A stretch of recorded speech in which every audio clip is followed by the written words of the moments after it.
Praise the Lord. தேவனுக்கு மகிமை உண்டாவதாக. ஆண்டவர் இரட்சகருமாய் இருக்கிற இயேசு கிறிஸ்துவின் நாமத்தினாலே உங்கள் யாவரையும் நான் வாழ்த்துகிறேன்.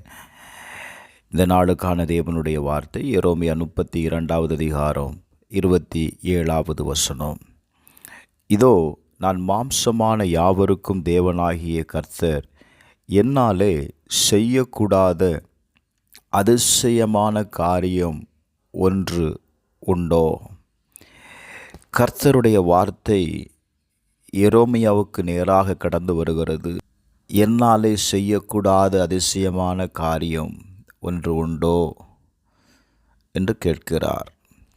காரணம், ஆண்டவர்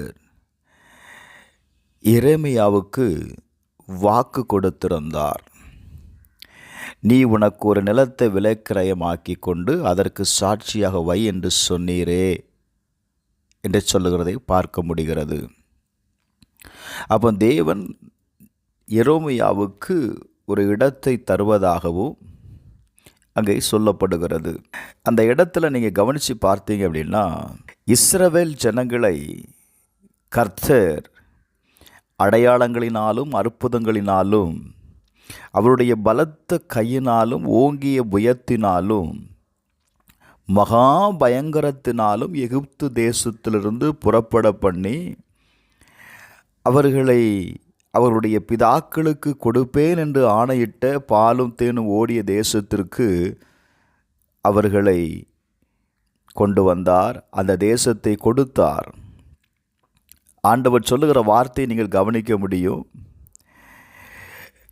அதற்குள் பிரவேசித்து அதை சுதந்திரித்து கொண்டார்கள் என்று எழுதப்பட்டிருக்கிறது. அப்போ தேவனால் வாக்குத்தத்தம் பண்ணப்பட்ட அந்த தேசத்தை அவர்களால் சுதந்திரித்து கொண்டார்கள். ஆனால் அவர்கள் தேவனுடைய சத்தத்திற்கு செவி கொடுக்காமல் போனதுனால, தேவனுடைய நியாயப்பிரமாணத்தின்படி நடக்காம அதன்படி செய்யாம, ஆண்டவர் அவர்களுக்கு கற்பித்த காரியங்களின்படி நடக்காமல் இருந்ததுனால கர்த்தர் அவங்களுடைய வாழ்க்கையில தீங்கை நேரிட பண்ணினார் என்று எழுதப்பட்டிருக்கிறது. இப்போ இந்த ஜனங்களை ஆண்டவர் என்ன செய்கிறார்? கல்தேயனுடைய கையிலே ஒப்பு கொடுக்கிறார். Glory to God. அந்த நேரத்தில் தான் எரேமியாவுக்கு சொல்லுகிறார், நான் உனக்கு சொன்ன வார்த்தையின்படியே உனக்கு ஒரு நிலத்தை நான் உனக்கு கொடுப்பேன். Glory to God. அப்போ இவங்க ஆண்டவர்கிட்ட கேட்குற, ஆண்டவரே, இப்போ ஜனங்கள்லாம் கல்தேயருடைய கையிலே ஒப்பு கொடுக்கப்பட்டிருக்கிறது, எனக்கு நீர் எப்படி செய்வீர்?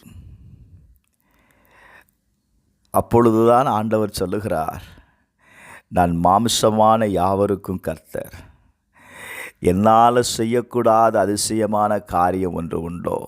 எனக்கு அன்பானவர்களே, வேதத்திலே வாசிக்கும்போது அந்த வார்த்தையை இன்னொரு மொழிபெயர்ப்பில் இப்படி சொல்லுகிறது, நானே கர்த்தர், பூமியில் உள்ள ஒவ்வொருவருக்கும் நான் தேவன்.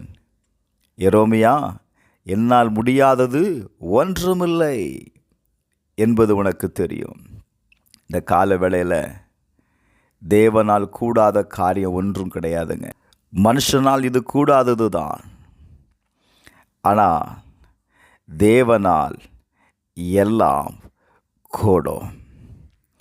இந்த காலவேளையில் கர்த்தர் சொல்லுகிற ஒரே ஒரு வார்த்தை என்ன தெரியுமா? அவருடைய சத்தத்திற்கு செவி கொடுத்து அவருடைய நியாயப்பிரமாணத்தின்படி நடக்கும் பொழுது, அவர் நமக்கு கற்றுக்கொள்ளுகிறபடியெல்லாம் நாம் செய்யும் பொழுது, நம்முடைய வாழ்க்கையில் கட்டாயம் கர்த்தர் அதிசயத்தை காண செய்வார். வேதத்தை வாசிக்கும்போது சங்கீதம் 65:2 வாசிப்பீர்களேயானால், ஜெபத்தை கேட்கிறவரே, மாமிசமான யாரும் உம்மிடத்தில் வருவார்கள். அவர் நம்முடைய ஜெபத்தை கேட்கிற தேவன். இந்த கால வேளையில் மாமிசமான யாவருக்கும் தேவனாய் இருக்கிறவர் சொல்லுகிற வார்த்தை, நீங்கள் இதுவரையிலும் ஜெபித்த எல்லா ஜெபத்திற்கும் Glory to God, கட்டாயம் நான் நன்மை செய்வேன். கட்டாயம் நான் அற்புதத்தை செய்வேன். எரேமியாவுக்கு சொன்ன வார்த்தை இந்த காலவேளையில் தேவன் நம்மை பார்த்து சொல்லுகிறார். நான் கர்த்தர், நான் உனக்கு அதிசயங்களை செய்வேன். என்னால் செய்ய முடியும். இதை நீ நம்புறையா? இந்த காலவேளையில் நீங்கள் தேவனை நம்புகிற நம்பிக்கை தான் உங்களுக்கு அற்புதத்தை கொண்டு வரும். செபிப்போமா. பரலோக பிதாவே, இயேசுவின் நாமத்தினால இந்த காலவேளையில் நீர் மாமிசமான யாவருக்கும் தேவனாயிருக்கிறீர். நாங்கள் உம்மிடத்தில் வருகிறோம். எங்கள் காரியங்களை வாய்க்க பண்ணோம். இயேசுவின் நாமத்தில் பிதாவே, ஆமென்.